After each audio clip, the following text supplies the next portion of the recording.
কিছু দল আমাদের দেশে তৈরি হয়েছে, এই দলের নাম জীবনেও শুনি নাই কোনোদিন আগে। যেমন হিজবুত তাওহীদ, নাক দিয়া চাপ দিলে দুধ বেরি হয়, এরা আন্দোলন করতে আসছে। আমরা বুড়ো হয়েছি বাতাস খাইয়া, আগে জেলে যাও, জেল খাটো, দুই একটা শহীদ হোক, তারপর বোঝা আন্দোলনের মজা কি। সুতরাং হিজবুত তাওহীদ, হিজবুত তাহরীর, হরকতুল জিহাদ, জামাতুল মুজাহিদিন, এদের যেখানে বান ধরে পুলিশে সোপর্দ করে দিবেন। সেই জন্য আপনারা আপনাদের যুবক সন্তানদেরকে ঠেকাবেন, অতি উৎসাহী হয়ে যেন এই সমস্ত খারাপ সংগঠনের সাথে মিলে গিয়ে দেশের সর্বনাশ না করে, এই শান্তিপূর্ণ পরিবেশকে যাতে সর্বনাশ না করতে পারে, সকলের চোখ সেই জন্য উন্মুখ হয়ে থাকতে হবে। কিছু দল আমাদের দেশে তৈরি হয়েছে, এই দলের নাম জীবনেও শুনি নাই কোনোদিন আগে। যেমন জামাতুল মুজাহিদিন, তারপরে কুতকুতুল জিহাদ, কি না, হরকতুল জিহাদ, তারপর লাদেন বাহিনী, তালেবান বাহিনী, হিজবুত তাওহীদ, হিজবুত তাহরীর, পত্রিকার নামগুলি দেখতেছেন না? এই সব নামে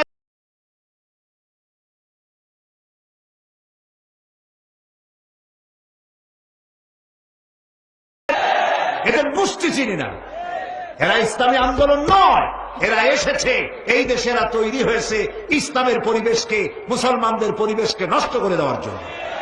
প্রিয় ভাই সব, বিভিন্ন জায়গায় মাথায় পাগড়ি বাঁধিয়া, বড় বড় জামা গায়ে দিয়া, এত বড় বড় মেসওয়াক, তারপরে বোমা বানায়, এগুলো আবার পুলিশ যায় ধরে, তারপরে পত্রিকা আসে জামাতুল মুজাহিদিন ধরা পড়ছে।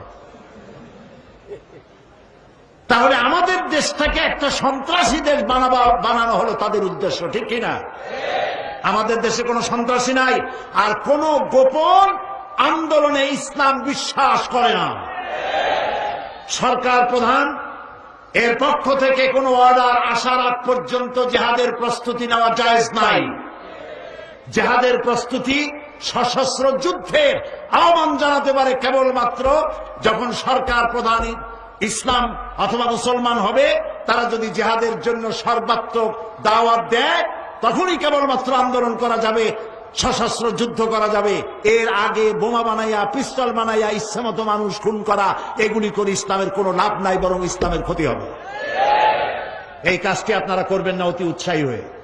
কয় গণতন্ত্র হারাম, পার্লামেন্ট হারাম, মেম্বার যারা হয়েছে তারা হারাম, সব মুশরিক, সব কাফের। তো এখানে সবই যদি কাফের হয়, হুজুররা আপনারা এখানে করবেন কি? বিদায় হন। আপনাদের পছন্দ মতো কোনো দেশ থাকলে সেই দেশে চলে যান। গণতন্ত্র হারাম, আব্রাহাম লিঙ্কনের গণতন্ত্র আমরা বিশ্বাস করি না। আমরা বিশ্বাস করি ও আমরুহুম শুরা বাইনাহুমের, আল্লাহর দেওয়া গণতন্ত্রের বিশ্বাস করি। গণতন্ত্র হারাম, তাহলে সরকার বদলের সিস্টেম কি বলো? জবাব দাও। একটা সরকারকে পরিবর্তন করার জন্য, ইচ্ছে মাফিক সরকারকে আনার জন্য সিস্টেম কি?